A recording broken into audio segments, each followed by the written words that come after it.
त्या ठिकाणी त्याचा दुर्दैवी मृत्यू झालेला आहे. सर काय सांगाल सर?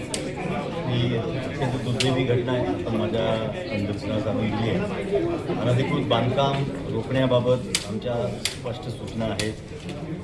पीक निरीक्षक असतील किंवा खालीचे जे अधिकारी आहेत, वॉर्ड ऑफिसर आहेत, सगळ्यांना सूचना आहेत. अनधिकृत बांधकाम कुठेही उभू द्यायचं नाही अशा सूचना आम्ही दिलेल्या आहेत. जर अशी कुठे घटना ही आपण सांगायची घडली असेल तर त्याचा निश्चितपणे चौकशी करून त्याची पुढे काय त्याच्यामध्ये पोलीस केस झाली की नाही तरी त्या सर्व बाकीच्या तपासणी. सर या संदर्भामध्ये अनधिकृत बांधकामाच्या जे संबंधित अधिकारी त्यांच्याकडे तक्रार घेऊन गेले असताना त्यांनी सांगितलं की आमचं काम फक्त तक्रार नोटिसा देणं आहे, आमचं काम त्याच्यावरती काही दुसऱ्या गोष्टीचं काम नाही म्हणून सांगितलं. अशा अधिकाऱ्यांच्या संदर्भात काय सांगितलं? ऑफिसमध्ये एखाद्याला फक्त नोटीस द्यायचं काम दिलं असेल तर त्याचं काम फक्त नोटीस द्यायचंच आहे. बीट निरीक्षक आहेत सर ते. पण नोटीस देऊन मगच ती नोटीसची मुदत संपल्यानंतर मग अनधिकृत बांधकाम सोडायची कारवाई करतात. तर फक्त नोटीस देणं हे काय बीट निरीक्षकाचं काम नाही. नोटीस देऊन बांधकाम पाडणे ही सुद्धा त्यांची जबाबदारी आहे.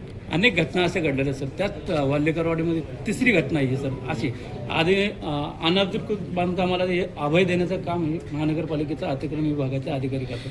त्यांच्या संदर्भात आपण काही ठोक उचलणार आहेत का? नाही, मी आपण बघितलं असेल, मी चार्ज घेतल्या सगळ्यांना सांगितलं की याच्यापूर्वी जे अनधिकृत बांधकाम झालं असेल किंवा अतिक्रमण झालं असेल ते तर पाडणारच आम्ही. परंतु याच्या पुढे आता जर कुठे नवीन अनधिकृत बांधकाम सुरू झालं एखाद्या बीट निरीक्षकाच्या वॉर्ड ऑफिसरच्या एरियामध्ये किंवा अतिक्रमण कुठे नव्याने सुरू झालं तर त्याची जबाबदारी त्या अधिकाऱ्यांवरती देखील आम्ही निश्चित करू. आता सध्या भोसरी चक्रपाणी या भागामध्ये सुद्धा अतिक्रमण म्हणजे अनधिकृत बांधकामाला खूप गती मिळालेली आहे. त्या ठिकाणी खूप बांधकाम होतं त्या ठिकाणी, अतिक्रमण त्या ठिकाणी.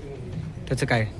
नाही, आता तेच आता जे अतिक्रमण आणि अनधिकृत काढणारे जे विभाग आहे त्यांना मी त्यांचा पूर्ण 6 महिन्याचा, 3 महिन्याचा, 1 महिन्याचा, आठवड्याचा प्लॅन द्यायला सांगितलेला आहे की कुठलं अतिक्रमण ते कधी काढणार आहे, प्रायोरिटी काय असणार आहे, सगळ्यात पहिले प्रायोरिटी कोणती, फुटपाथ कसे मोकळे करता येतील, ह्या सगळ्या गोष्टी आणि प्रायोरिटीप्रमाणे अतिक्रमण कसं काढणार याचं मला पूर्ण प्लॅन मी द्यायला सांगितलेलं आहे. त्याच्यावरती लवकरच कारवाई सुरू होईल.